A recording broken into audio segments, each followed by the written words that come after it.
one, so besides all the wonderful fishing activities that we have in British Columbia, one of the most common activities that people like to do is crabbing. So today we have Rick Clark, who's the Gibbs Daughter Tackle Pro staff, and he does a lot of saltwater salmon fishing and also crabbing. So in this video tutorial, we'll take a look at crabbing, what kind of gear you need to use, and the season for it, and all the other important things that you need to know before getting out.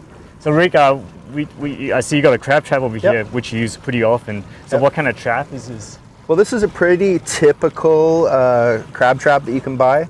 I select these traps to use because they're very economical. A trap like this probably will cost you about $30. Mm-hmm. Well, that's pretty cheap. For sure.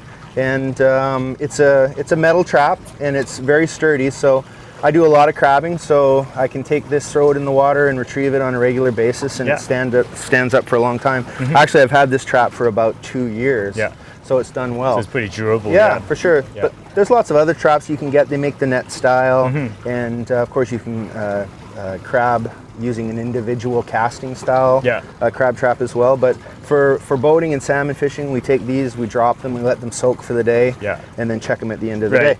And I see you got cute doors on the side, and it's like a one-way street, so the crab gets inside, and this door can't go the other way, so they can't get out once they're inside, right? Yeah.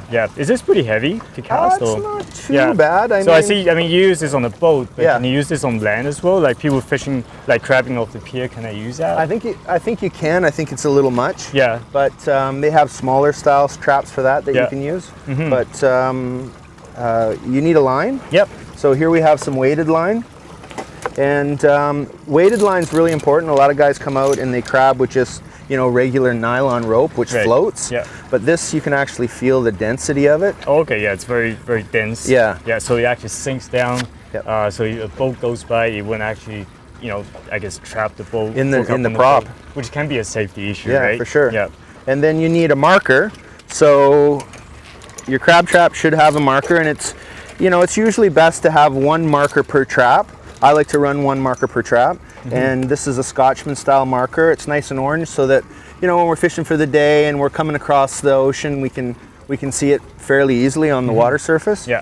And we've got 50 feet of line here. I normally crab between 50 and 35 feet of water, so that's enough line to get the trap down to the bottom. Okay, so is that kind of like the most productive zone that you want to be? For the type of crabbing I do here off West Vancouver, but people crab as deep as 100 feet, or deeper. Mm-hmm. But for the stuff that I do here in West Vancouver or around Burrard Inlet here, it's usually under 50 feet. Okay, yeah. Sounds good. So the next thing we're going to talk about is bait.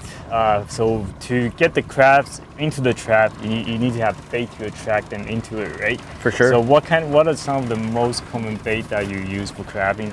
Well, you can buy the made up crab pellets, which do work okay, but nothing beats fresh salmon. Yeah. So you leftover salmon pots. Exactly. I mean, you catch your fish, you dress it, and you've got that stuff that's left over. That makes perfect bait. Yeah. So I got some salmon pots, leftover salmon pots in here, and none of us want to touch it because we want to keep our hands clean today, right? Mm. And it's pretty smelly, and you can see that pink liquid in there, which is this Pautzke crab and shrimp fuel. Yeah. And because when it comes to crab bait, the smell is really important, right? I mean, salmon is pretty smelly already, but you want that extra smell to attract all the crabs into your trap, right? For sure. So this stuff here is pretty deadly, isn't it? Yeah. Well, you're going to drop your traps, and you want to bring in crabs from all around the different area, and salmon has a good natural scent. Mm-hmm. But when you add something like this, it's kind of like turning up the volume on your bait. I mean, this thing, I wish you guys can smell it. It's really, really strong. So what I like to do is to soak my salmon pots overnight. The night before you go out, I just put this in the bucket and put maybe, how much would you put into it? Maybe half a bottle into it, and just let it soak. And it'll be ready the next day. And what happens is you take the pots, which we wouldn't do because we want to keep our hands clean, and just put into this net over here, right? Yep. And this net goes into the trap. Yeah, basically you would take the trap and then you would just hang the bait in the middle of the trap, like so. Mm-hmm. And so you can see that there's the 4 openings. Yep. And the crabs they'll want to figure out what's in there, so they'll come in and get to the center of the trap. Mm-hmm. Yeah. And how long do you soak that trap for usually? Well, it depends on the time of year. You know, you talked about what was the right season for crabbing. If you come out in March or April, you know, just after the winter break and the weather's a little bit better, crabbing is very abundant. Right. So, you know, you can leave a crab trap down for half a day and get a really good harvest. Right.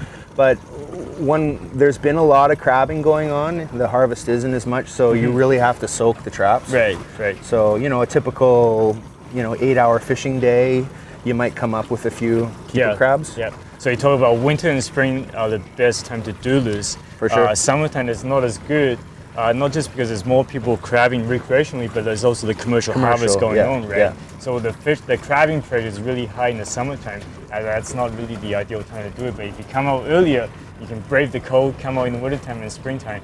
That's the time you can come out and get your limit. So speaking of limits, what's the limit of crabs?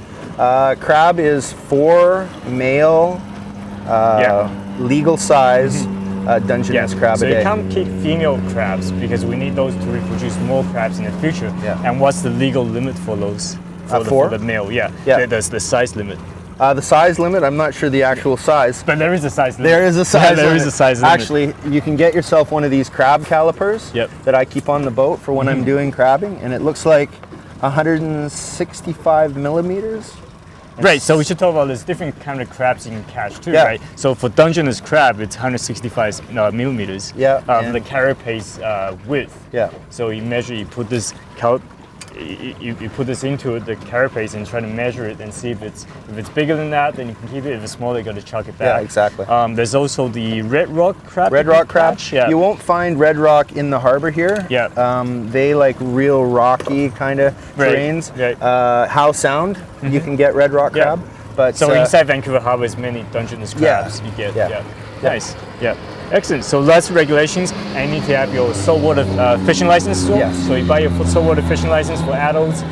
For juveniles, you have to get a saltwater fishing license, but it's free.